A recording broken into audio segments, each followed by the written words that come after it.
You brought him into the office. You had a conversation. You let him know man to man, this is what's going on.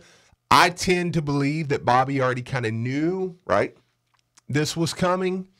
Not like, oh, I kind of know it's happening. I think there was probably conversations before, but I think that yesterday, and you know what?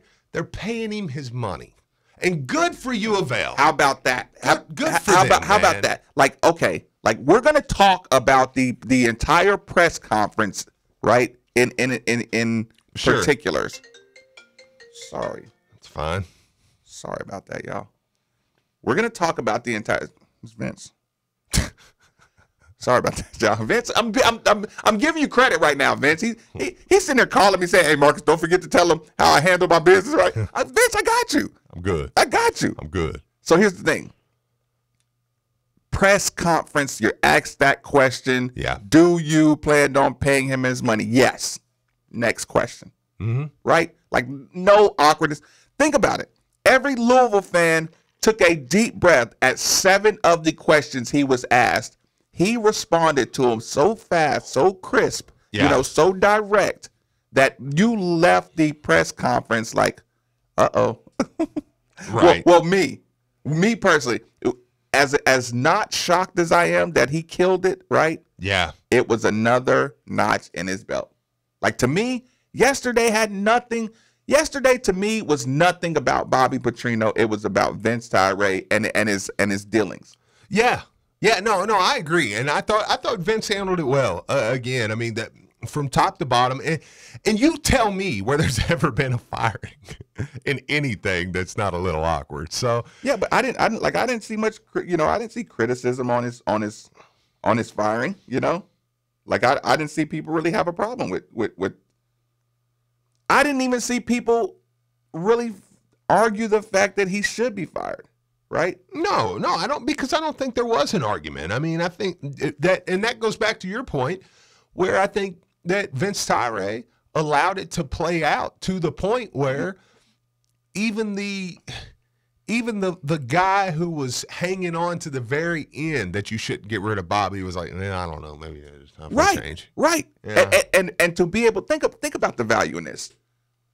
Think about, and people, by the way, we are completely 100% up and running on the YouTube channel. We are made for the Ville. You can tune in. Sorry you missed the first couple of seconds. We're having a good time. We're going to have a good time for the rest of the show. Yeah. But I will say, yesterday, you checked off so many of your concerns moving forward that's the victory. Yeah. Like okay, I'll even say, it's not good radio to say, don't worry about people getting their transfer for paperwork, right? All right. And I want to make sure you know that this is not shade towards Mark or shade towards anybody who are breaking stories. No, because the information is the information. Well, I mean, and that was a big deal that Mark Ennis put out. Right. I mean, the information is the information, but the psychology is almost like mine and Vince. No, Mark doesn't. I mean, Mark knows when we get on a day after he talks about that, when we get on there and say, hey, I don't think it's a big deal. He understands, right? That. You do your job. I'll let me interpret it. Yeah, to me, I had no problem saying it wasn't a big deal, right? Right. And again, this goes back to my moment where I make eye contact with Vince Tyree and we talk sports, and I know a sports person that's put in a job, right? And this is not, like I said, I'm not being self-serving with this, right? But a sports person who puts himself in another environment, he has flaws, but he has qualities. And some of the qualities are know your teammates, know your personnel, KYB, know your personnel. Vince Tyree saying, I'm close to the situation. I see a Lorenzo Ward hiring is a compilation of information that Vince gathered. Team, player, staff, outsider, and at the end of the day, intuition, eye rolls up close. He's looking at the film. You're not taking on your block. Like, think about that. You went through a press conference yesterday where he was kind of showing off too. He was showing off with his verbiage of the offensive and defensive schemes. I had a fun time listening to it. Oh, I did but too. you get my point. Yeah. athletic director is usually too bashful to say they're not containing their gaps, and I saw that. That's a discipline thing. They're not taking on their blocks. That's a discipline thing. That's a effort thing. Like when someone's able to explain those things to you and explain those things to parents and explain those things to potential transfers. Yeah. That's why when people say, Marcus, 50 people are going to transfer, I'm saying, no, dude, no. Right. If Vince talks to you or talks to your parents, you know what I'm saying, and it says, look, at the end of the day, I'm in charge of taking care of your kid. Not these coaches, not your athlete on my campus is my responsibility. And listen, and I don't put business out there. People I talk to in personal because you get to know parents and things like that, and you become friends with them in this profession. But this guy said something on Twitter, so I don't feel like I'm saying something that's not there. But kind of chatting with Pops Fitzpatrick a little bit. And just the attitude to hear him say kind of, hey, dude, we're selfless. We're selfless. Very. Hey, to hear Des Fitzpatrick kind of have the attitude of, hey, look, I'm in. Make sure they're in. You know what I'm saying? Like, was it made me say a coach like Jeff Brown. Give that point a little more credit. Give that point a little more credit. Because here's the thing. You got a kid who's a legit stud. Yeah. Who is not getting the ball like he should. Absolutely. Or is not producing, or for whatever reason, to where he's expected to. Has every reason to go back and play for Jim Harbaugh next year. Every reason to take any other route possible, to want to have his ego stroked, right? Absolutely. Like you have top 5 performers on your team to say, hey, don't even worry about calling me. We're good. Yep. You call people who are a little, emotional right now. Yeah. Waste your time, quote unquote. Yeah. Waste your time with somebody else. Yes. I'm with you. I'm here in Louisville. I'm with you. I'm riding. That's huge. That's why you're going to be sitting there with 9-10 wins next year, and people are going to go, oh my God, how did we get here? No, because we knew we was going to be here. Did you hear Vince actually address and say, right now, who did he say he was recruiting? People. You need to start listening to me more. I told you a year and a half ago, I said the most important job during any kind of situation with a sports program, what's the most important job? Recruiting the players that you already got. What did Vince Tyree get on there and say to you? What early on it? Right now, when you ask me about recruiting, I want my players because my players in this locker room want to be here. Yep. My most important recruiting job are the players in there right now. Where do you think he got that from? Let me get to these phone lines because people are emotional. 8150-939 is the number. 3831-939 is the text line. People, we're going to be firing off. Most of the time, we're going to read your text messages out loud. So get in today. This is that kind of day. And we are Made for the Ville. It's up and running on the YouTube channel. Hey. And subscribe because there's a lot of good stuff, good content coming out. Here we go. Big Mike, thanks for joining us on 93.9, my man. What's on your mind? Well, maybe. What's up, fellas? What's up, man? Hey, I just wanted to, listen, not counting the 5 minutes you just had on the segment you just had, all the other previous personalities since the Bob Petrino got fired, I've yet to hear anybody elaborate a little bit more on Vince Tyree saying that no one has truly transferred yet, Jordan Travis in particular. Haven't literally transferred out of the program yet. I know some of those reports was pretty much insinuating a little bit to me that they was transferred, they're gone, it's over. There's no way that they'll say it at the school, but this was saying they haven't transferred. Of course, they put the paperwork in, but they haven't left yet. They still can be recruited back to play. And if that's the case, Jordan Travis with Braun, man, I can't wait for that. Well, I'll tell you this, Big Mike. Appreciate the call. First off, let me say, Mark Ennis the other day was on top of it, saying that if the change is made, there's a good chance that Rush East would rejoin the program. Right. I'll just say Marcus confirmed that for me last night. That does seem to be the case. So yeah, just psychologically. No, I mean, you ain't got. I mean, people all over. I mean, they're talking about it everywhere. I mean, it's not like it's not hidden thing. But this is something I've said a long time ago. Yeah. Like once you make a move, it's fact. And I'll say this, Mike. Here's what you always have to remember. what we do here on a daily basis is counterintuitive to traditional, radio and message, because anarchy sells. Yeah. Urgency sells. And listen, this is not me making this up. This is when I go home at night and I say the show sucked, because I say that pretty much every night to get better. I say that was a terrible show. They're going to fire me. They're not going to want me. Nobody's going to listen to it. And then I get it. I start researching things. I say how to improve, a radio show, how to be more convincing, reading books about being convincing, or why are some people more, convincing than others? You know what you see across the board? Urgency. You can manipulate people to follow you if you show urgency. Yeah. The end is near. Anarchy. Problems. Oh, if this doesn't happen, it's all coming crashing down. That's my point when I say telling people to relax is normally not the way to go if I want people tuned in. Yeah. So my request to relax on certain subjects, listen, you're going to lose listeners, but if you want facts and you want truth and you want, kind of insider information, sometimes you just got to relax. Moving along.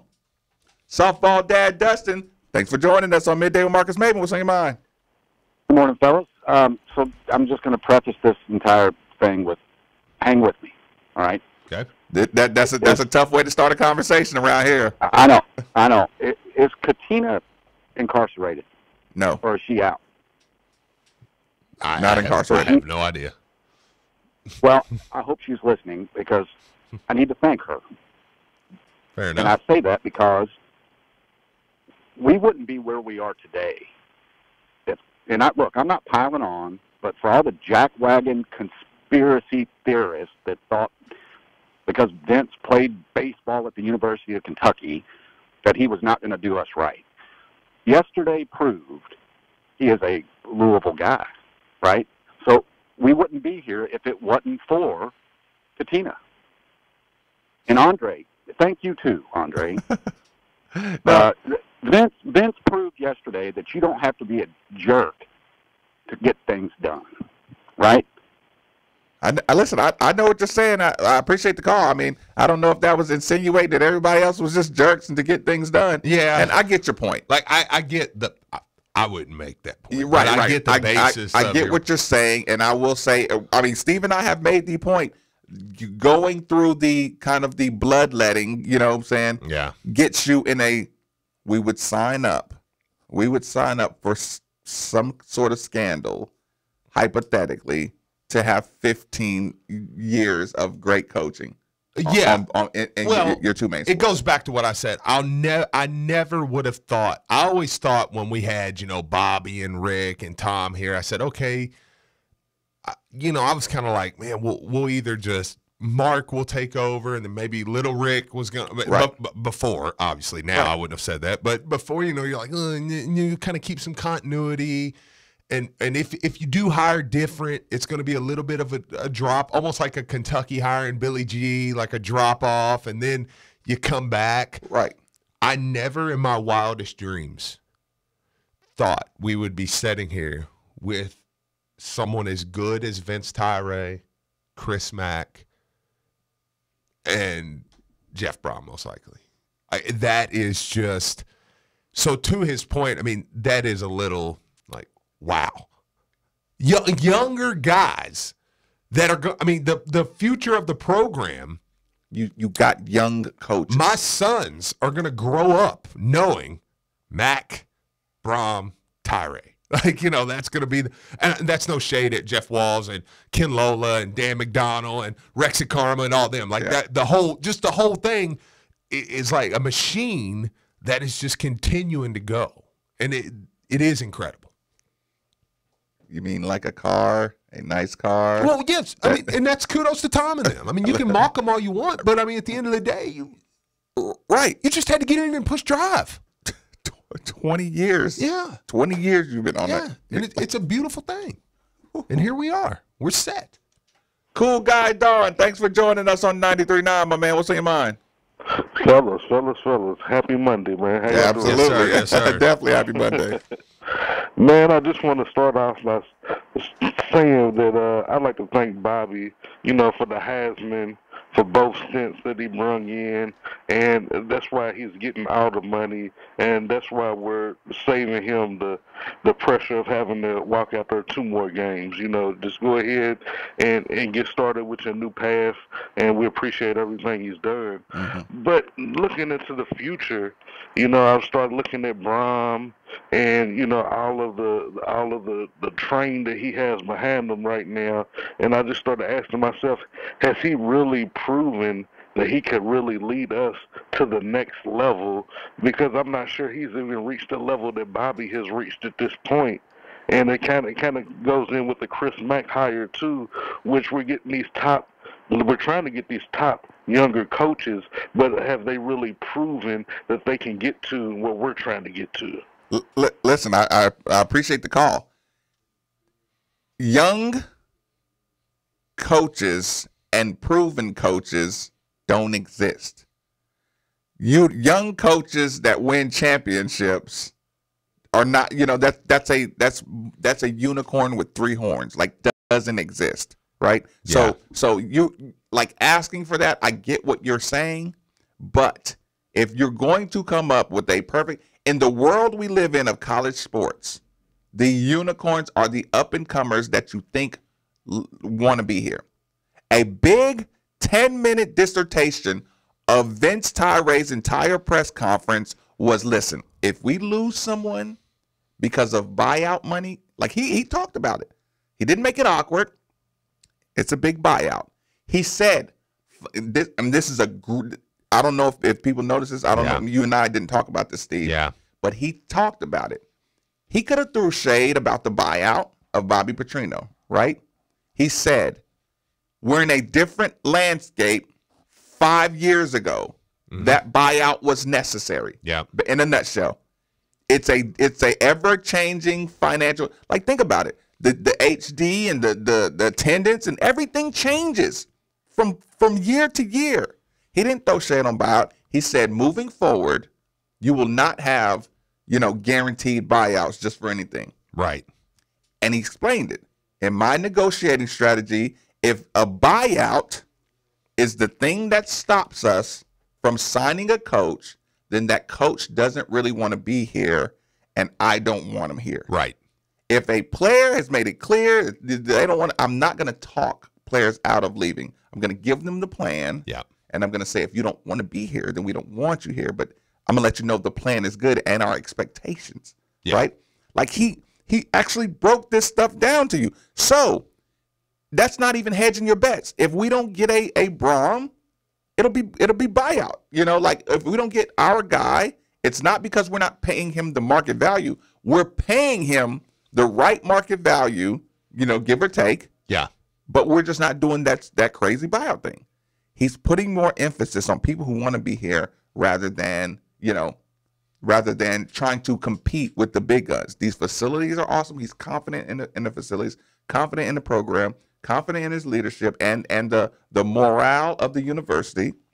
That's the direction he go to. So hiring a young coach who's unproven but obviously very talented and giving him the resources is a perfect scenario. If you're in Louisville, it's a perfect scenario. It's a situation that you can go to a game. You can tailgate your tail off, literally, no pun intended. You can hit your basketball games with a pressure that your athletic director is looming over the programs. Not micromanaging, not overshadowing, but a better word would be involved in the nuts and bolts. People, everybody has dreams of starting their own businesses and becoming a mega millionaire or whatever. Starting your business is like the American dream, right? You know why those businesses fail?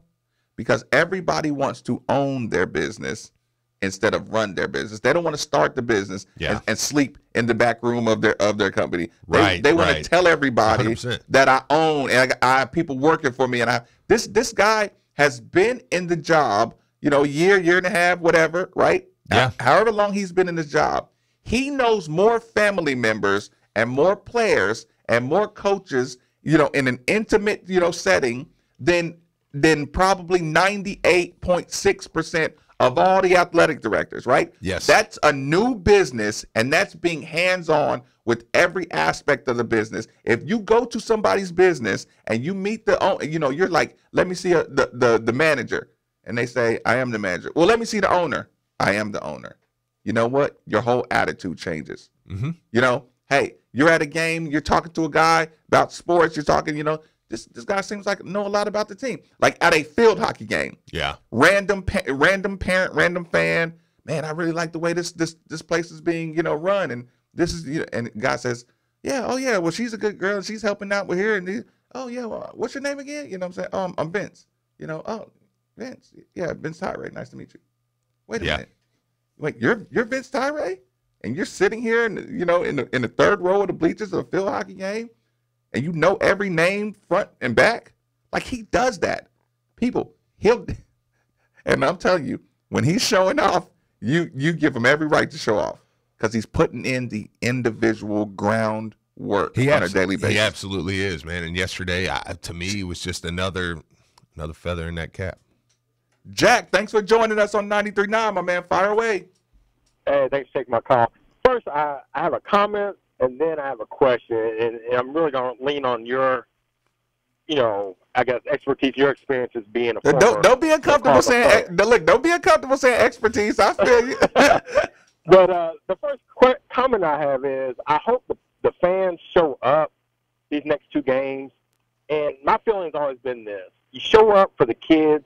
If you don't like what you see on the field or on the court, you leave early because of that. That's how you send the signal, But we show up for the kids, and I hate for these kids, first and foremost, not to have a coach and have that direction these next two games, especially when we have to play Big Sister up the road. That frustrates me, beyond belief. My question is,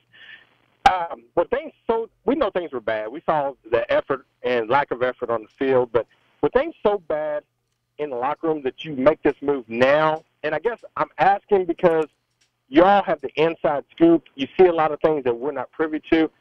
And a lot of times I'm thinking you make that change now, or you make that decision now because you're moving the program forward, not just for the sake of doing it. Right. And so maybe you can give us some insight on that. And then also, just as a player, being competitive, what incentive do these guys have to even dress up and go out to these next two games and put forth their best effort? So maybe you can kind of give us a little insight, and I hope I'm communicating the way effectively, but maybe you can give us some insight on that. No, absolutely. And Jack, I really appreciate the call. Here's the thing. I was making the point earlier about how urgency sells, more than anything. So here's the thing. I don't want you to get lost in the fear that it was so bad that, it was a panic move. It wasn't a panic move. It was a detailed, calculated. I'm going to have a conversation with these guys. Listen, your intuition, I'm going to check the pulse. I'm going to check the pulse along with what I see on the field. I'm down on the field. I'm hearing the conversations. So when we tell you, you have to let a guy prove that he can't get it done for protection of your fan base, for protection of your incoming staff. Like, that's why you wait until it, like I said, it's not a panic move. Yeah. Like this wasn't that bad. You don't have to slam the Bobby. That's why I'm glad you opened it he didn't all of a sudden turn into the horrible football demon. You know what I'm saying? Yeah. It just was a mixture that wasn't working, and the places that you were going to need to see improvement, you were regressing. It's a comfortable situation to say, no, that we can't go that far. Well, to Jack's call, I mean, with it was now the time with the kids in the locker room. I mean, here's the deal. Vince Tyree talked yesterday about how he had already had conversations with some of the players. He met with Bobby Petrino. He said he went straight from that meeting to a meeting with the players in the auditorium. Right. So to let them know. Now, did it leak out on Twitter before they were able to have the meeting? Probably. But that's the day and age we live in. Right. You're gonna find out on Twitter. Like that's how things happen nowadays. But he went straight from there, had a meeting with them. You look at the response from some of the players. I think most of the response I saw yesterday was, I got nothing but love for Coach Bobby. Right. But none of them said, man, this is wrong. Right. It was, I got nothing but respect for him. Appreciate everything you did. Right. That, to me, you did not, and maybe you did. Maybe I missed it because it's football. I don't follow every player. No, here's the thing. You're going to get the one or two disgruntled people, and they're going to rinse, wash, repeat. Rinse, wash, repeat, like a bowling comment. Listen, I hope one day that I get fired and there's only two people who say Marcus was a crappy, crappy workmate, right? Yes. Like that means I did a great job. But the vibe I got from the players was, hey, we appreciate Coach P. It was time. But it was time. Yeah, it was time. Cool. Cool. Right. And even if you say I feel bad for the seniors, it's like the season's over. But that's why I think Vince did what he did, because you have 2 home games left. Stop it right now, Steve. I don't let these little things go by unnoticed and untouched. You know what I'm going to say. Anybody who says I feel sorry for the seniors played with Lamar Jackson, who played with Jair Alexander, who had some amazing times. Yeah. So listen. Who do you think you are that you get to just had awesome 4 years, but my last year? I know. It sucks. Man, sorry, dude. What you do is you take this degree you've earned, or you take your tryouts and take your talents to the league. Yeah. And so that's where I think. I know it sounds harsh, but you get my point. But I think the timing of what Vince Tyree did was right on cue. Was perfectly on cue. Chad, thanks for joining us on 93.9, my man. Fire away. Hey, guys, I got a question. I love Brom, and I hope Brom gets it, but, let's say Brom doesn't get it. Right. Some of the people I've thought about, and I haven't really heard anybody say outside of Brom, is looking at Troy's coach, Neil Brown, who he always has he has a low caliber of player, but playing against teams like Clemson or some of the other big boys, they always come compete and almost beat them. And somebody else, a couple other people, Josh Heupel out of Central Florida.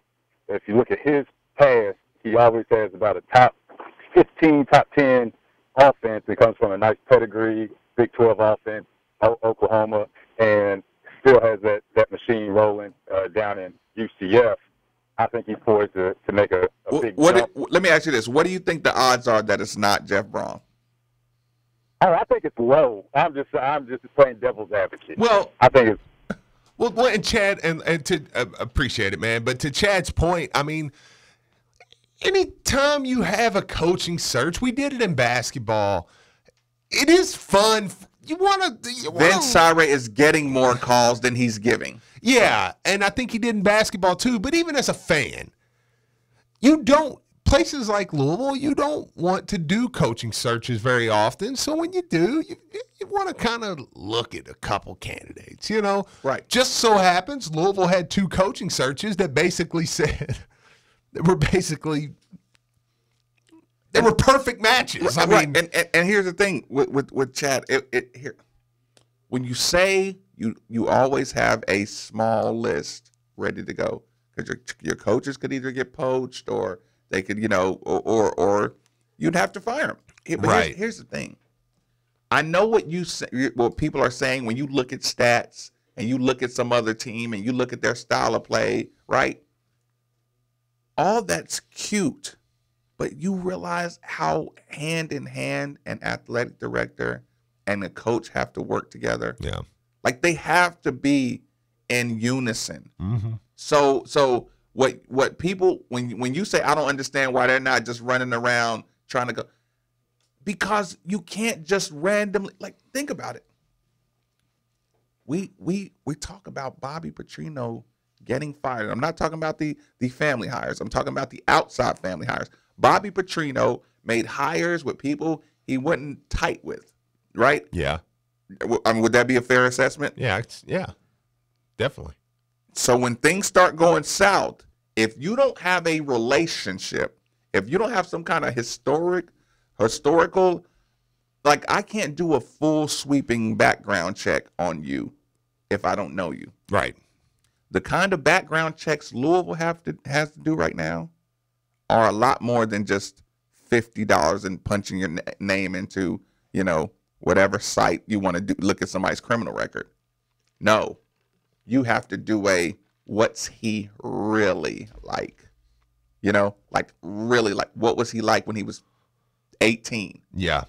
Like I don't want personality conflicts that didn't show up on a background check coming out. So when he says he has a small list, we're talking about small list of people. You cannot hire people at this level who you're not the utmost. You can take risks down the road. Yeah. Ask Coach Petrino. Absolutely. Ask Coach Patino. Uh-huh. Ask any guy who has been involved in any kind of blow-ups. Yep. You cannot hire people outside. It's funny, Derek Anderson. Yeah. Derek Anderson went on Instagram the other day talking about way too many outsiders here in Kentucky. They ain't happy with him on that one. No, but I mean, that's true, and that's why I think going back to Jeff Brom, the fit is just perfect. It's perfect here. It's perfect for Jeff. It's perfect for, because elephant in the room. If Tom Jurich's here, that Jeff Brom's not an option. It's not an option. Right now, Tom Jurich, I think, is a little bit like Vince McMahon. What I mean by that, what I meant by that, I'm curious, is like there's people that have done something that have spoke out against, like, the Hulk Hogan situation and the different ones, and like Eric Bischoff, who owned WCW and tried to put him out of business, and he ended up hiring. Like at the end of the day, it's like, dude, I want to win and I like money, so I will make a move. I think Tom was like that to an extent. That it's like I would never say never with Tom. Like right. If things got bad and Jeff was the guy, maybe like, dude, I like winning, I like money. I don't like you, but come on. Right. So right. But the chances it's a delicate balance though. Yeah, the chances of that happening were low. Vince and Brom have a great relationship. And Vince is not letting you choose this for him. Absolutely not. Just for the record. Absolutely not. There is no public pressure. That's why he said yesterday in his press conference, this is not a hire out of convenience. That was a direct quote at the Jeff Brom hire. I'm not hiring him because, he's the local guy and we know we can get him. To him. Or I'm not going to try to talk to him. Yeah, it's like, that's the local guy, so that's who they could get. No, we could go get plenty of people. That's the best hire we could make. It's not a convenient hire. That's the best hire. Period. But we're taking calls. Yeah. We have. You have to. Yeah, you have to do your due diligence. Shaka's people were all over Vince Tyree trying to get this job. Steve Alford's people were all over Vince Tyree trying to get this job. You sure they weren't just trying to drive up the price of their own place? It don't matter. It doesn't matter. Even if they were Vince. Right. Vince, people, sure. And the funny part is trying to convince you the value of your program. Here's the thing. Speaking of convincing value, right? How about this? Yesterday, press conference, you get a Vince Tyree saying, I let them know that their effort was unacceptable first and foremost. Mm-hmm. This is your AD talking about what's going on. I don't care what I am going to do with the coaching staff. Your effort Before we even talk about the coach, Kane, they've put you on Twitter twice jogging down the field. If you want to do that, get the freak out of here. Be careful, Steve. But you know what I'm saying? Steve, you went totally. Yeah. I hope y'all are watching this on YouTube. Steve went total locker room coach mode, right? But that to get to the point, Steve, that gets addressed before we do anything. So as a listenership, as a fan base, people just conscientious observers from outside, right? Yeah. They see that and they say, you know what? I'm going to go check out this thing now, right? I'm going to and listen, people, look, they're going to play awesome. They're going to play hard, right? They are. And I think the fans will be out there. Yes. No, you can tell already. They're going to go out there. They're going to run harder. They're going to block harder. They're going to hit harder, right? Because they got some accountability from upstairs. Yep. So then people said, who's the interim coach? Vince. Right. But then you're going to get the natural, oh, man, they just weren't playing for Bobby, and that was it. And you know what? I don't care if that's what makes your show run, if that's what makes, oh, man, with him go, who cares the reason, right? I mean, because I know the reason, but I'm going to let the narratives say, see, I told you he was a terrible coach. No. A fresh start. What do we always say? Your star player gets injured. Everybody plays harder. Everybody plays harder. Absolutely. It doesn't. They didn't get better all of a sudden. No. It's just a different situation. It's a good team over there. So now you're going to get everybody playing harder. Now you're going to get everybody with a little more accountability. You know, now was the perfect time. 2 home games. Yep. To shake it up. Absolutely. We talked about, like I said, I pointed out Brahms' record right now just as a point of momentum. Had he started off, it's just like the Kentucky thing. Yeah. Right? Mm-hmm. You go ahead, come down to Louisville and get busted. Mm-hmm. See how happy everybody is. Should be on about a 5-game losing streak right now. Right? Yeah. Like I said, and this is me being a friend about this. This will not be Kentucky's season of a lifetime if it ends getting busted by Louisville. Right? Mm-hmm. If you end on a 2-game, think about that. If you end a Louisville season on a 2-game winning streak, this will be the hottest program in college next year. Well, 100. I mean, just think about all. And I'm some hottest. Let's credit Vince, since we are just kind of kissing Vince's rear end all morning. He did a great job. He did awesome. Yeah. He did awesome. I'll pucker up all day if you're going to do stuff like that. And we'll fire him too. And be happy. Yeah, he's already made it weird with me with the kissing Chris Mack thing. There, I'll kiss his rear end. Point being. The entire state, well, I don't want to say the entire state of the program. I'm talking football and basketball right now. Right. I don't want to act like I'm throwing shade anywhere else. Right. But football and basketball next season, you're going to come into a season, if you come off, even if you don't win both games. But if you play do, hard, think about it. Kentucky's the top 20 team, and this is the one time we'll be glad you're a top 20 Well, they team. are until Middle Tennessee State beats them. Steve, don't start that today. I think they're only like a 14-point favorite, dude. Don't start that you do today. realize that. They've looked like dog piss for the last 5 weeks. They have looked bad. Golly, man. But here's the thing. You do play hard. Do you realize next season you're coming into a season with Jeff Brom? You're going to flip some Louisville kids. Oh my God, we're going to talk about that next hour. That's next hour. But just I'm going to do macro.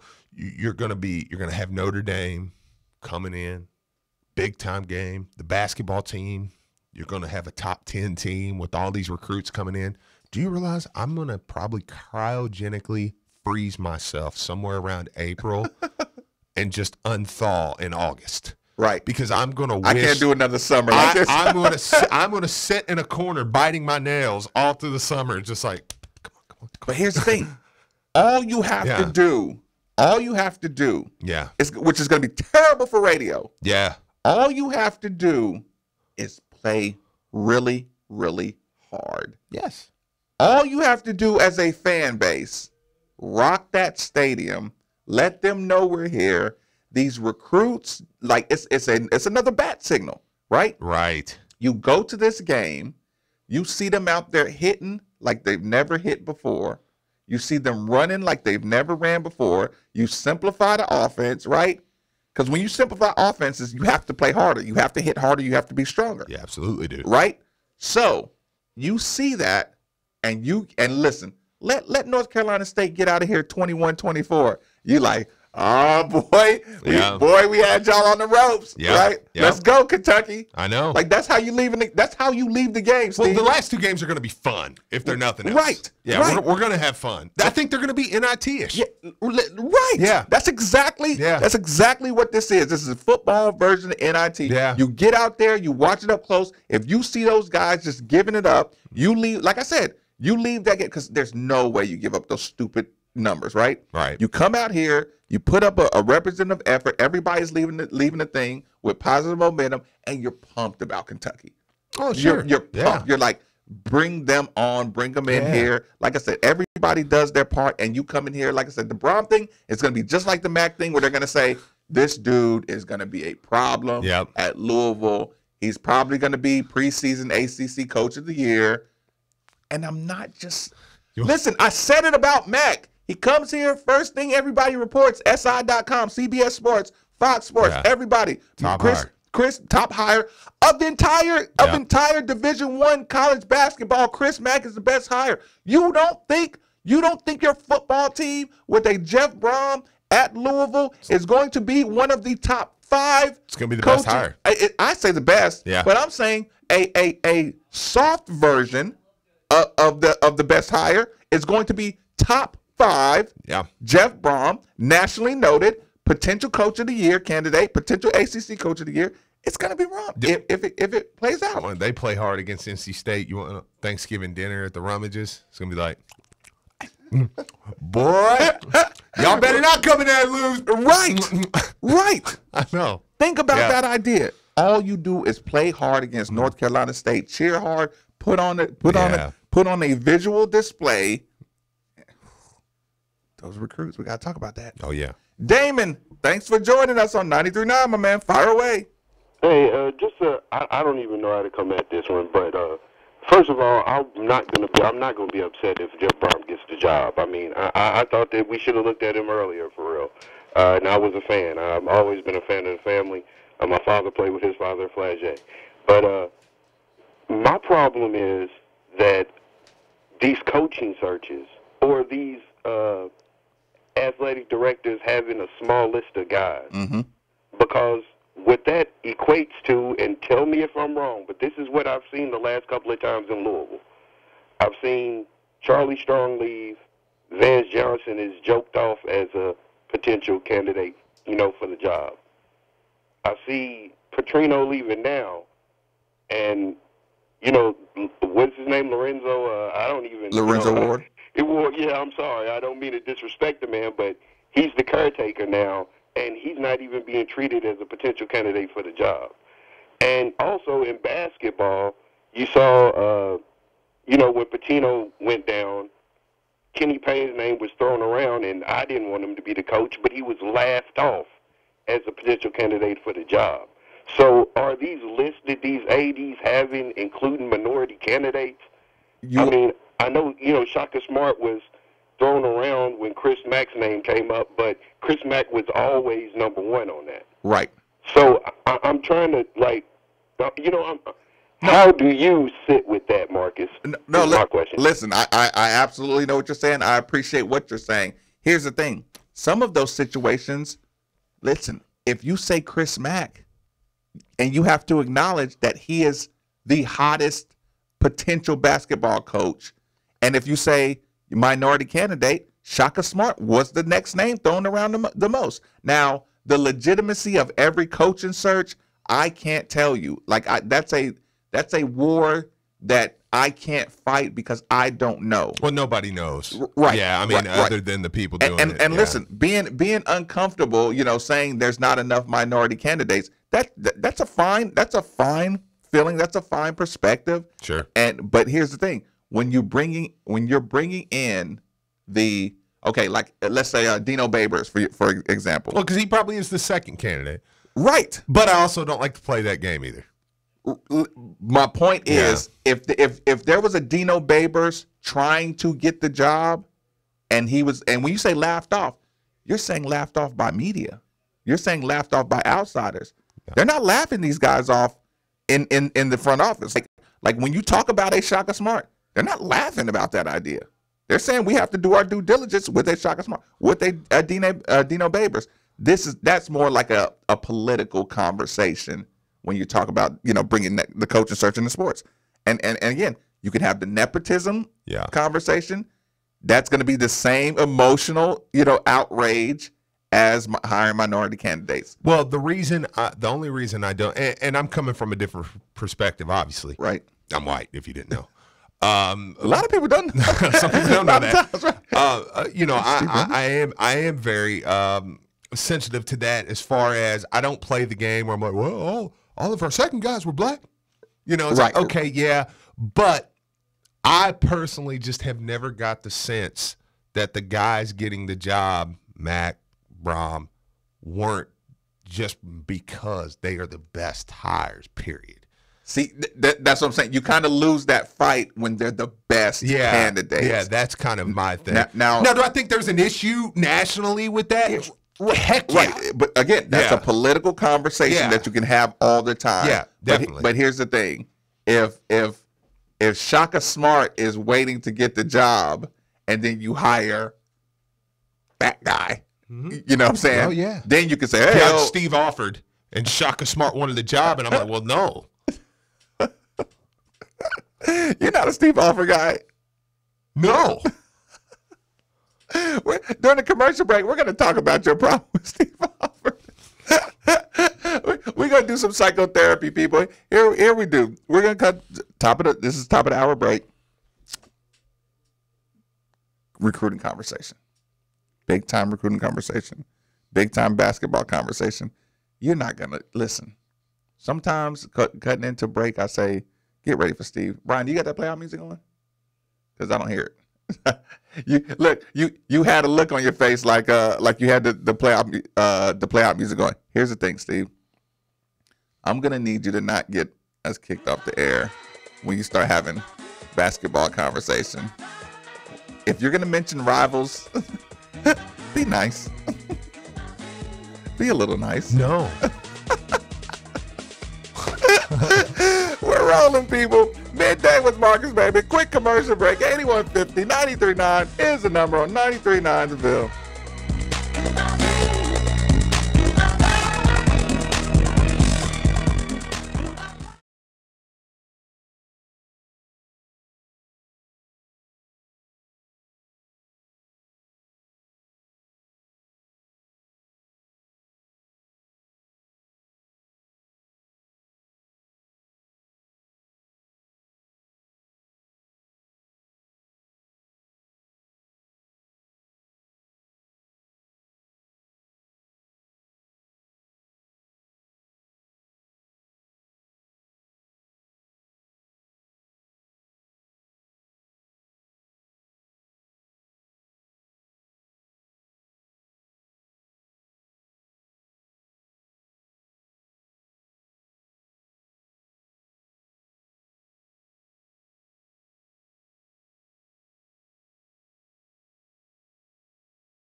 or PE can shatter your confidence and make your relationship challenging.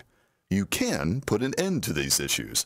Have the courage to make just one confidential visit to the Louisville Men's Clinic and get that spark back in your relationship. The doctors at the Louisville Men's Clinic offer the latest solutions for all ED and PE issues, and you will see results in your first visit, or there's no charge. Call 444-4000 to meet with their licensed providers, no matter your age or your conditions. Diabetes, high blood pressure, prostate cancer, low testosterone causing your issue. It doesn't matter. They can help. Call the Louisville Men's Clinic at 444-4000. That's 444-4000 or at LouisvilleMen'sClinic.com. Have the courage to make that first step. Louisville Men's Clinic, your key to a better life. This is Marcus Maven, and you're listening to 93.9 The Ville from the OPC Services Studio.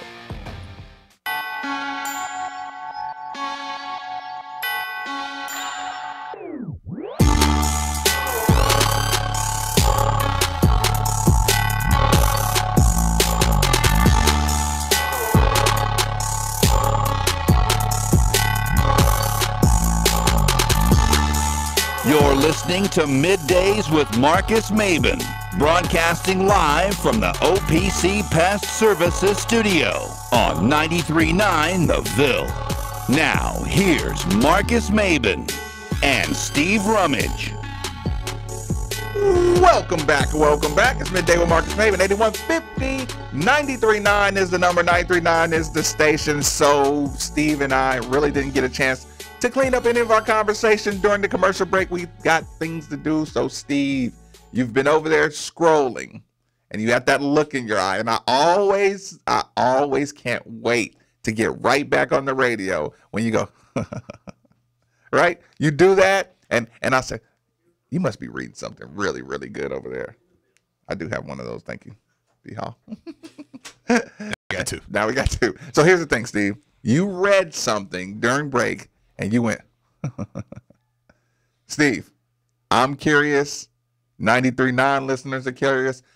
8150 93.9 is the number. 3831 93.9. And people, do yourself a favor. Watch Steve on the YouTube channel. We Are Made for the Ville is the YouTube channel. Just click there and subscribe.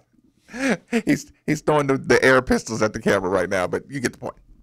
I was explaining to Brian Hall in the break how your boy still got it a little bit. Just give me some props. Bang bang. Leave it at. It's far away, Steve. Yeah. Okay. So, I thought you had it. Jeff Brom having his weekly press conference. Wait a minute. Because I have to set this up. Jeff Brom is having his weekly press conference. I know you want to know what Jeff Brom has to say. People, can you imagine how awkward this is when you're having all this stuff going on in Louisville? You just got blown out by Minnesota. People are calling into the show wanting us to talk about all these other candidates. And I'm saying don't waste your time until Jeff Brom says, I'm not going to Louisville. Anything outside of that? Tell me what you think. This is Jeff Brom on the U of L Chatter. Quote. I've heard the noise just like everyone else. Unfortunately, it's important for me not to comment on speculation right now. I have a job, and we've got a lot of work to do. People. You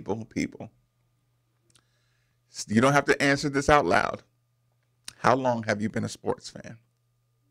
Okay, take that number, right? Mm-hmm. Take that number in years, and I want you to admit that at least that many times you've heard that exact quote, heard or read that exact quote that I hear the chatter, but I have a job to do. Steve, if you've been a fan for 20 years, right? Mm-hmm. If you've been a sports fan for 20 years, could you guarantee you've heard or read that phrase at least 20 times from a coach that's getting ready to either be fired or change jobs? At least 20 times. Yeah, well, because you get that once a year in your sports life. Yeah, and then he's asked, it says, Brom asked if coaching Louisville has been a dream of his.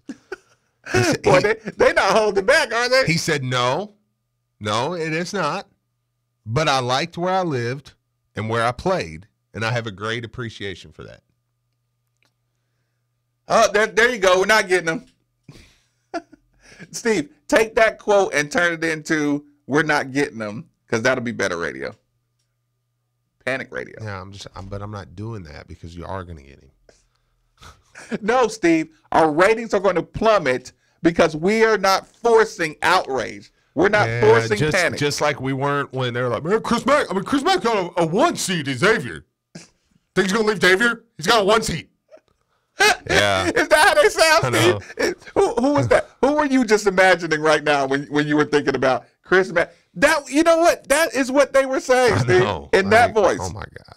Why would he? Who thinks he even wants to come here? I know. I mean, Xavier's a big-time program. Yeah, we'll never get him. Jeez. How will we pull that off? Took Vince Tyree 1 meeting. Hey, you want to come to Louisville and get paid a lot of money? Yeah, come on. Yeah. Okay. 1 year later. Hey, Jeff, you want to come back home and make more money than you're making now at a better job? Yeah. Okay. Not 1 year. 6 months, 22 days, 13 hours, 12 minutes, and 6 seconds. I mean, later. he did say in his weekly press conference that he wanted the job. What, yeah. You know what he said? That is true. I'm focused on winning. Look, at the tournament, I hear the chatter just like everybody else. I'm focused on Xavier and taking over Nashville. You know what you heard next? Life's a game, but it's not fair. I pray who gonna run this town tonight? We argue with people about how Chris Mack doesn't want to come to Louisville because Louisville's not just a glamorous job anymore because of all their scandal. And the next thing you heard was, who gonna run this town tonight? I know. Yeah.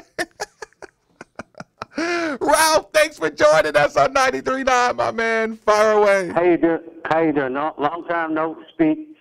I think that the reason why the Browns are so good in coaching football, it started with old man Joe McGrath at St. Denis.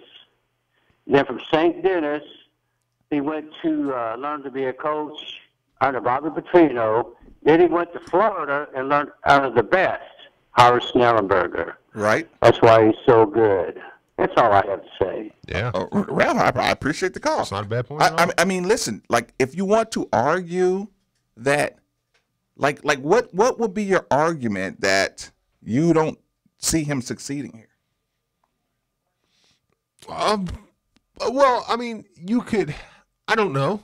I don't know. I mean, you could say, come up with something. I don't know. He's never done it. I mean, he's never made a New Year's Six bowl. Well, Kentucky, Kentucky's not going to win crap.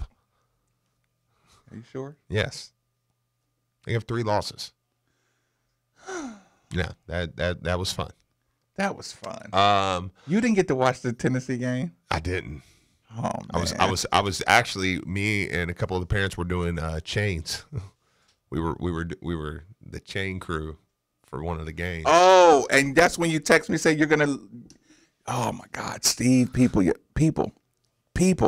Steve was working a chain gang on a football game, right? Steve took a picture holding his chain thing, and can you imagine what was going through his head? Like, I'm not even gonna tell you. I'm just imagining if Steve was holding the chain, the marker, the first down marker. I sent you that picture. What do you think, Steve? What do you think, Steve? Steve would hold that marker, and he would purposely be the insurgent you need to become an official University of Louisville / ACC sideline chain guy, just for the one moment he could cheat Clemson. The thought crossed my mind. To just permanently start working the sidelines. Like, I could do this. I could do this for a living. You could do that and then quit the day you get caught cheating. Because you're going to cheat when Clemson comes. I would just hit them. I mean, if I had to. So you're saying the Clemson guy didn't do enough by backing up from the line? No, I would go. What was it? Woody Page, Bo Schembechler, just triple, just triple. I don't know. Don't say things like that. I was cheating my rear end off out there. Jonathan, thanks for joining us on 93.9. Fire away. What's up, Marcus? Good to talk to you, man. Absolutely. I tell you what, man. If anybody can argue against Brom, I don't know what it would be, because one thing people are forgetting, yes, he was one of several coaches that had 7 wins last year, but I challenge anybody if any coach had a better 7 wins with West than he had. That's a fact. And that's all I got to say about that. No, right. Hey. Look, Jonathan, I appreciate the call. Anybody who would argue against Jeff Brom would have to be, like the only guy I could really find would probably have to be a heavy Bobby Petrino guy.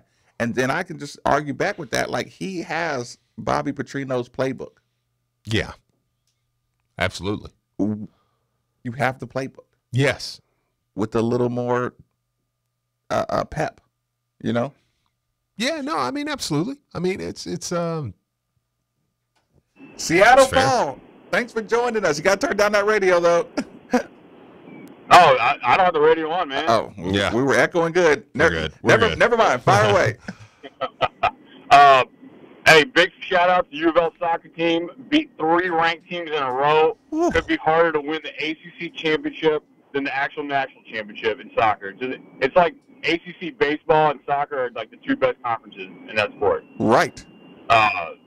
Second, when we're looking for a head coach, do we want to get and I've made this point before in the past, do we want an offensive guy to come in and then maybe get a defensive coordinator that will work with him? Like, I know like a Gene Chizik or a Randy Shannon could be available to be a defensive coordinator who have experience.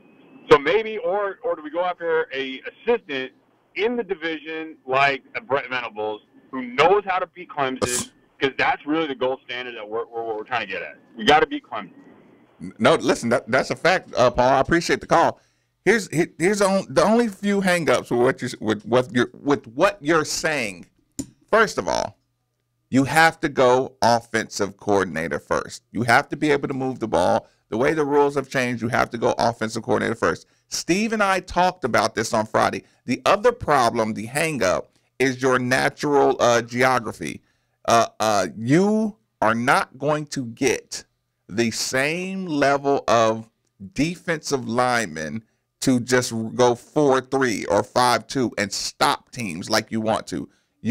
Unfortunately, you have to be creative with what you got by just not having the raw size and strength. Now, listen, you can have facilities and you can develop, talent, and you can take advantage of having a program built and seniors and like that stuff is the stuff that takes time. But you're just not going to be able to have the Clemson level consistent defensive linemen. Like to do that, you would have to take all your linemen, both offensive and defense, and say, we're just going to put everybody. First of all, we're going to start at our defensive line, and we're going to put Mekhi Becton on our defensive line, and we're going to put Mickey Crum on defensive end. But all your other positions are going to suffer to have a bit of a nice defensive line. So defense will not win the ACC like it'll win the SEC. Well, and listen, here's the thing. If and when I believe Jeff Brom's hired, I would fully expect Nick Holt will come with him. Mm-hmm. But the one thing Jeff Brom does like to do is he does a lot of co-coordinators. So would I be blown away if somebody was hired in as a co-coordinator? No. Or the Nick Saban approach. We would have the budget to do advisors. Yeah, but I think that Nick Holt will come with him. I think Brian Brom will be a co-offensive coordinator, and there probably will be someone else. Right. So I wouldn't get too overly thinking outside. I wouldn't get to where it's like, okay, we're going to bring in Jeff Brom, and then we're going to go hire the greatest defensive coordinator on the planet. And Venable's not coming here as an assistant. Right. That's not going to happen. Yeah. Oh, okay, so one of the other big old, this is a different program. What are we going to do? Panic sells. One of the big panic sells moments was the transfer versus recruiting versus fan base. Mm-hmm. I explained early on in the show, for those of you just joining, I explained earlier that when you have an athletic director who can hold accountable and simultaneously relate to, I know what you're trying to accomplish. I know what your goals are. Yeah. I know how to talk to you as if your goals are my goals, because they are, because I know that's what you want. So here's the thing. All of a sudden, there's a big calm over the recruiting aspect of it. Think about it. 1 week ago, when Milton Wright committed to Purdue, it was, that's why Bobby got to go, because it's, you see, we already lost him. Steve, you did something you're not allowed to do? That's awesome. That's awesome. All right, Don. Way to get it done, Don. Let's go. Let's go, Don. Everybody in your car right now. Everybody in your car right now, give a hand. What's going on, to Steve? sales extraordinaire Don. Because today we're getting Wild Ritas for lunch, baby. Don. When it comes to great food and great value, Wild Ritas is a first choice for happy hour. Wild Ritas. They got $4 Casaritas. Wild Ritas. Half price tacos and quesadillas. Wild Ritas. From 4 to 7 from 4 to 7 on Monday through Friday. Wild Ritas. 3 hours in the. You mean to tell me? No, there's no way, because you do those type of sales from 10 to 1 when nobody can come. From 4 to 7 on Monday through Friday, you can get half price tacos and quesadillas. What place is this again? This is Wild Ritas, which is coming to lunch today. $1 drafts in the bar area before each U of L men's home game. So if you're not hanging out with us at Al J's, you can be over at Wild Ritas getting $1 draft, and then you come back over and see us again. So it's a perfect place to pregame before the U of L games tomorrow evening, and with us. And we're going to be at Al J's, but go ahead. Wild Ritas is the conversation right now. Excellent downtown location, close to the Yum Center. I'm going to fight. Free parking? Well, listen, let's just make this awkward. Visit wildritas.com. People, the big dogs are in town, and I'm going to fight them for my food.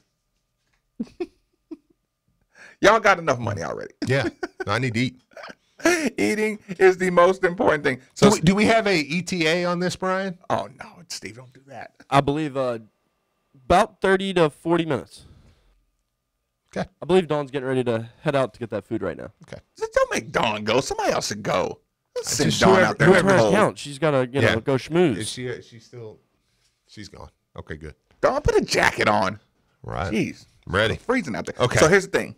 Recruiting. Everybody freaked out off of one, just like I said. I said what? I said, man, I'm telling you, Vince talked about. She's on it. Why is she still here? Hey, why is she still here? Why is sales extraordinaire Dawn Yates still in the building? Is she picking up the food? Oh, okay. She's not. It's being delivered. It's being delivered. Okay, I was like, if she's picking up the food, like, what's she doing? Like, why? 12:15. There you go. Yeah. So, point being, Steve, I'm here for it. We had this conversation. We heard that we saw how much one name turned into super buzz. Yes. Right? Yes. And I think the Milton Wright was like see, yeah. there's another one. Yeah, Milton Wright. The JJ Reaver, knowing that he supposedly had some love for because I think Weaver's the one that, and I think he's probably the best of the bunch, honestly. Right. But he's the one that I think he's fighting everything in him not to come to Louisville, even with what was happening. Like, I think that kid wants to commit to Louisville. And now that's just my opinion. That's just me just from watching him and just from, like. Yeah, stalking his Instagram and whatever. Yeah, well, and I stalk around the sidelines with Pete and those guys. They down there, they got the recruits around. I'm just kind of vibing, listening to some conversations and stuff. I think that kid is fighting the urge not to do it. So now I think it's different. I think you probably do land him. I think Milton Wright. I'll go back to what I said about Milton Wright, and I could be totally wrong on this. He may just not want to come to Louisville. No, if you say that, then you're right, because we've said it from the beginning. Yeah. Some people just have to leave. Romeo Langford had to leave, even though I was just saying, kind of like, but in a personal opinion, sometimes they got to go. My thing with it, though, is if you have Alabama and Ohio State on your list and you commit to Purdue, that means you were committing to Jeff Brom. Exactly. Which means you're committing. Because nobody just says, oh, yeah, Tuscaloosa, Columbus, top 5 teams. I'd rather go to West Lafayette, except with all the engineer students. I'm a big fan of black and gold. Yeah, which are going to, don't get me wrong, engineer students are going to make a lot of money. So I'm not knocking engineering by any means. Not in West Lafayette. Well, no, but they're not going to be in I've West been to Lafayette. West Lafayette. West Lafayette's not cool. There's nothing cool about West Lafayette. Yeah. Cold, but not cool. Yeah, it's nothing cool up there. So your point, so to tie up the point with the recruiting angle. Yeah. Watch how lively they are. Yeah. And you've already had kids. Jaden Johnson yesterday, Anthony Atkins from LaRue County, both come out on Twitter and was like, hey, just straight up, don't call me. I'm 100% in. Like, don't even think about what you just said. Yeah. That, to your Des Fitzpatrick point. Yeah. I'm not here for your are you shaky ground. Yeah. With Petrino fired. Yeah. Like, I'm good. I'm definitely What program gets to do that? Yeah. Like, that's when you're a program. Aiden Robbins didn't say that, but he kind of alluded to also that. But doesn't that say program? Doesn't that say the machine still works perfectly? Oh, absolutely. Doesn't that say if you're a fan, you're expecting success out of your program through a replacing of a coach? It'll be hard to mess this up. Yeah. I hate saying that because it takes away credit from everything that goes good when you say it's hard to mess it up. But y'all get my point. Well, but in the same breath, I mean, he's not even coming into what Mac came into. Mac came into a class that he needed to land about 6. Right. Yeah, he did it. and a harsh impression. Think about it. Most of your scandal stuff had basketball name on it. And the program sold itself to the point he's got the #1 class on ESPN. Jeff Brom needs to land about 12. Quick commercial. That would be like Mac having to land like 1. Quick commercial break. Midday with Marcus Maven, 8150. We're pissing excellence. What quick commercial break, 8150, All we do is 93.9. win. Quick commercial break. 8150, 93.9. This is number on 93.9 The Ville. The greatest benefit we offer our customers is clearly the Genesis Diamond's best price guarantee. That's Genesis Diamond's Vice President Wendy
listening to Middays with Marcus Maben, broadcasting live from the OPC Pest Services studio on 93.9 The Ville.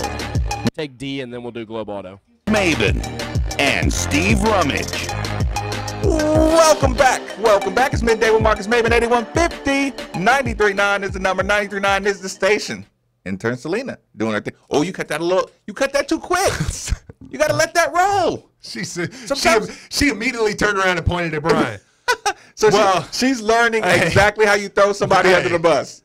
Well, good job, Selena. See, the way my bank account was set up. Well, it was all Brian. Yeah. It wasn't me. Shaggy. Part of me. D, thanks for joining us on 93.9. What's on your mind?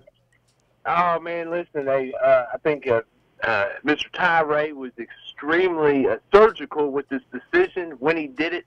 Yep. Because do you really think that Jeff, Greg, and Brian are going to make Miss Donna Brom cry on Thanksgiving when the question is asked at the dinner table?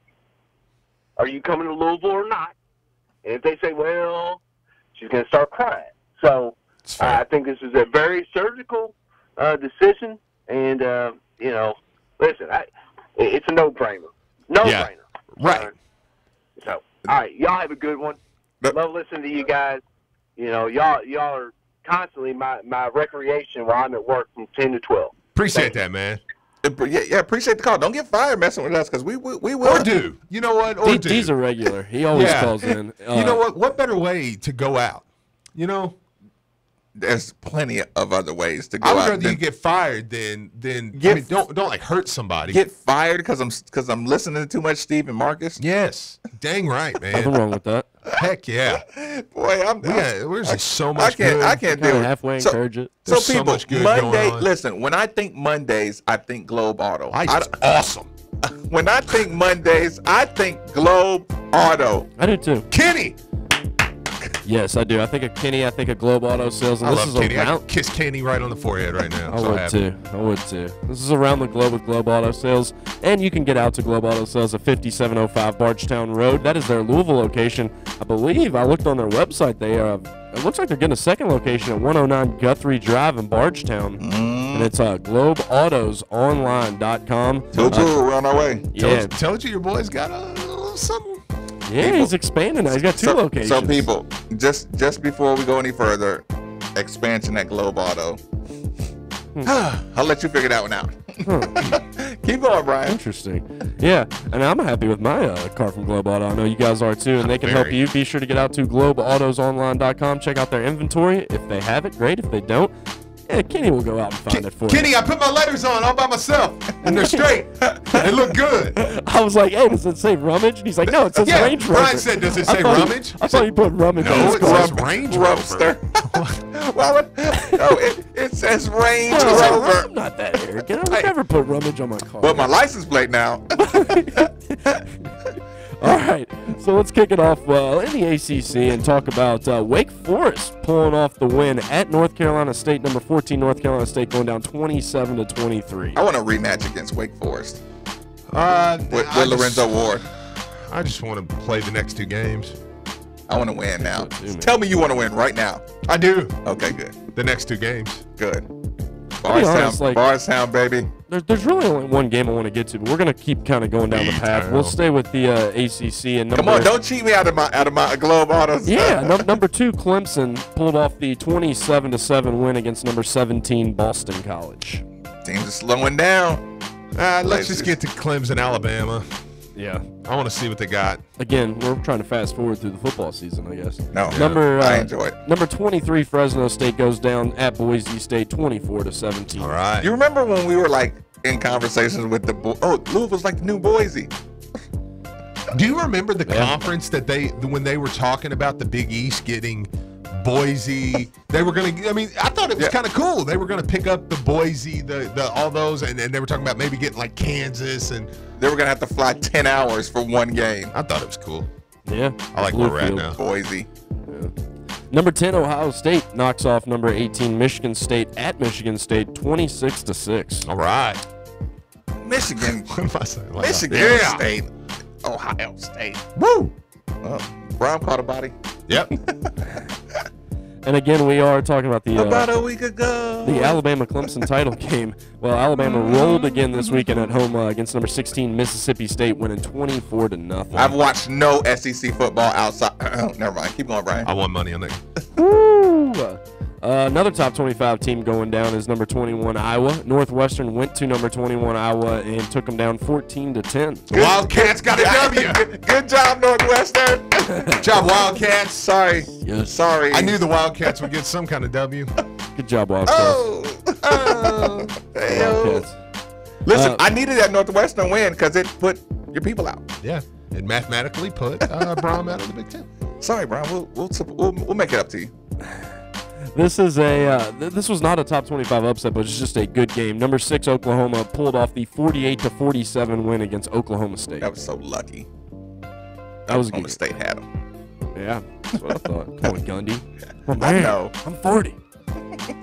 You know, he caught that pass like right where Michael Crabtree. I see. I remember watching that game and being so hyped. I saw that too. God, when Crabtree caught that ball and turns around and takes off into the end zone, I was like, I was watching that live. Crabtree was so good. No, Amari Cooper. Yeah, hold on, my mic's going in and out. Here we go. I got you. We're back. Number 24 Auburn lost to number 5 Georgia, 27-10. I don't care about much SEC football. I was gonna say there wasn't a whole lot. I usually try to pick the top 25 teams that went down over the weekend, and it was slim pickings this week. But this one headlined it all. That is number 11 Kentucky losing to Tennessee, 24-7. Wait a minute, it was 24-7. Dang, they almost upset Tennessee. They almost shut out Tennessee, Steve. I mean, sorry, excuse me. That charity touchdown that Kentucky got was just that. I thought it was going to be an upset the other way. Ain't no telephone bills.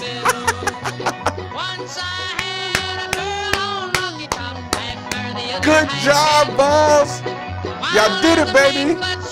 You did it for me. Tennessee, I needed y'all to step up. And y'all brought it. Home sweet home. And this wasn't fake, boy. Ric Flair. But listen, let's talk. How irritating is that song when you? This is like when you think of bluegrass. This is what you think. Yeah, this is bluegrass. Yes. I was telling Steve, my body is not supposed to enjoy Rocky Top the way it does. Oh, it does. It doesn't. It always gets me, my foot just tapping. You know what else I got some humor out of? I looked up, and Army was down like 7 to Duke in the second half. I'm Wait. Can you imagine what Army would do to Kentucky basketball? 30-point win, 25. Army would beat Kentucky by at least 12. At the minimum. Oh my God! What would the spread be? Well, you better be careful. That's Southern Illinois. I went back and watched that. Hey, y'all got away with that one. You better be careful. Snuck out of there.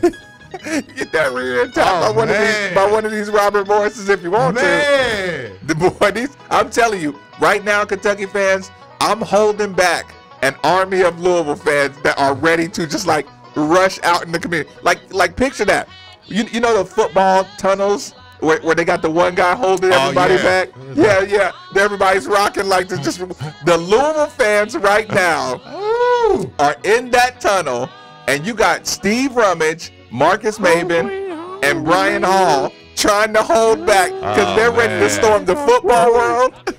I'm telling you. They're ready to storm. They already stormed. Look, a couple people snuck around and went to the soccer situation, but we're trying to hold these Louisville fans back, people. Thanksgiving dinner. Oh, we coming. Yep. Don't worry about it. We are coming. We coming.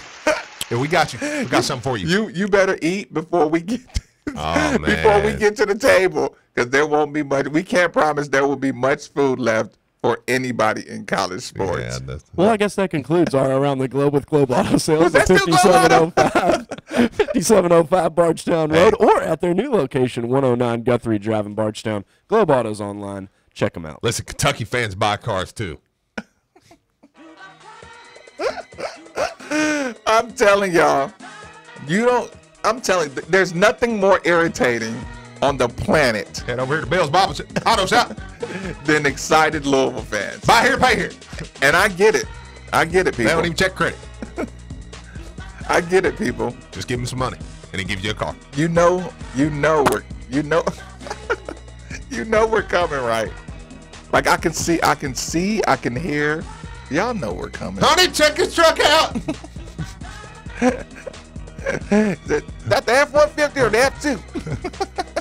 He says it's got a little rust in the bottom, but he said if you just put a little putty under there, it'll take care of it. I'm convinced that you dip, Steve. You dip on because that just sounds way too clean. I did once in high school, and I put a pack in, and I got really lightheaded, and I didn't like it, so I didn't do it anymore. I was like, y'all jackasses around here, y'all need to get that. Y'all didn't lose your jaws. You hear how Steve said it? I didn't like that. I didn't like that. I was like, I don't feel good. It sounds like a big hit. This is not. I don't feel good when that's in there. I don't like that. It's just stupid. Why do y'all do this for fun?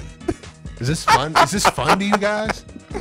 This is not It's fun. like the one time I smoked pot. I was like, is this fun? You guys enjoy this? This is what you do? This is terrible. This is terrible. This is terrible. Midday with Marcus Maven on 93.9.